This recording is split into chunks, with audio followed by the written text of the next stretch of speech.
এক বাড়িতে আগুন লাগছে। আগুন লাগার পর একজন পর্দানসীন নারী, যিনি বোরকা মেনটেন করতেন, পর্দা মেনটেন করতেন, তিনি ওই বাড়িতে ছিলেন। তিনি আগুন লাগার পর স্বর্ণ গহনা যেগুলো দামি জিনিসপত্র ছিল এগুলো সব একত্র করেছেন, করে তিনি বাড়ি থেকে বের হবেন।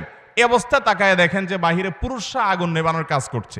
যেহেতু পুরুষরা আগুন নেবাচ্ছে, সেজন্য উনি আর বাহির না হয়ে ওই আগুন লাগা ঘরের খাটের নিচে তিনি যাই লুকিয়েছেন, যার কারণে আগুনে পুড়ে তিনি শেষ হয়ে মরে গেছেন।